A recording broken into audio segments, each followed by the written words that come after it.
Have you ever thought about what happens when someone's life story becomes a prize to be won? We're about to dive into a really high-stakes literary duel, where the win isn't just about a book deal, it's about who gets to control a person's entire legacy. And that saying, it cuts right to the heart of what we're talking about today. It's the perfect setup for a story where two writers are going to fight to decide which version of a life gets written into history. So, what is this incredible prize that kicks off all this drama? Well, it's the kind of opportunity that writers literally dream about, a chance to tell the story of a lifetime. So let's meet our protagonist, Alice Scott. She's a writer for a publication called The Scratch. Picture this. She's just arrived in the thick, heavy Georgia heat, trying her best to look cool and professional. This single meeting, this one interview, could launch her career into a whole other orbit. And the person she's there to see? The one and only Margaret Ives. Now, you gotta understand, Margaret is basically American royalty. She's the heiress to this huge media empire, so her youth was just constant tabloid fodder. But then, poof, 20 years ago, she completely vanished from the public eye. And now, after all that silence, she's finally ready to talk. So this isn't just a book, you see. It's the answer to a 20-year-old mystery. And that's Alice's pitch. It's a promise, really, a pledge of trust. See, Margaret isn't just looking for any writer. She needs someone who will guard her story, and Alice genuinely believes she is the one for the job. But you know how these things go?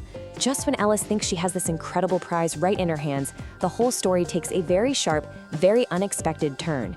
Turns out she's not alone. Can you imagine? The meeting just went great, Alice is feeling fantastic, and then the doorbell rings. And standing there is this presence. A huge, intimidating guy who just sucks all the air out of the room. Yeah, her dream job just got a whole lot more complicated. And there you have it, our two contenders. In one corner, you've got Alice, the determined underdog, and in the other, Hayden Anderson, a literary giant with a Pulitzer Prize under his belt. The entire power dynamic of the situation has just been flipped on its head. And just like that, the rules have completely changed.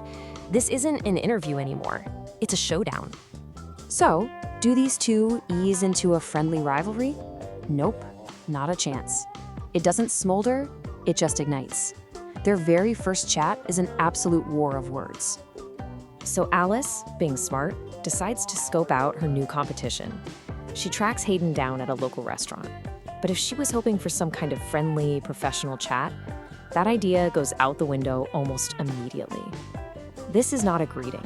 It's the opening move in a very serious game. Alice tries to break the ice, right? She offers an olive branch, complimenting his most famous book. It's a real attempt to connect, find some common ground as fellow writers. But Hayden, he's a total stonewall. When Alice tries to explain why she approached him, he just gets completely defensive. He doesn't see another writer paying a compliment. No, he sees an enemy trying to play mind games. His whole reaction just screams cynicism and shows you exactly how he sees this so-called competition. But here's the crazy part. Instead of feeling intimidated or backing down, Alice feels this surge of hope. And why? Because his paranoia, his hostility, it proves something really important. He sees her as a real threat. She's not just in the running anymore. She's a serious contender. So that brings us to the big decision. How on earth is Margaret going to choose between two writers who are so completely different? Well, let's just say her solution is anything but traditional. So, Margaret calls them both to dinner. This is it, right? The moment of truth. But instead of picking one writer, she drops an absolute bombshell. She proposes a trial. She lays out the rules for this completely unorthodox game. For 1 month, both Alice and Hayden are on the payroll. They get equal time with her, equal access to her story. She'll pay them, house them, the whole deal. And at the end of that month, she'll make her choice. The winner gets the book, the fame, and what's sure to be a massive payday. It's basically a month-long literary Hunger Games. And just to make it crystal clear who's in charge here, Margaret lays down the law. She wants options. If one of them quits, that's fine by her. She'll just finish the trial with the other one. These are her terms. Take 'em or leave 'em. And of course, they both agree. I mean, how could they not? The prize is way too big to walk away from. So the competition is officially on. And when I say the battle starts immediately, I mean immediately. They're not even out the front door yet, and they're already fighting over the schedule. Alice suggests a split, and Hayden instantly calls out how it's unfair. Every little thing is now a negotiation, another move in this game. This whole crazy setup kicks off a month of intense rivalry, where every single interview, every conversation becomes a battle for control. And it all brings us back to this one fascinating question. When two writers are fighting to tell one person's story, who is really in control of the truth?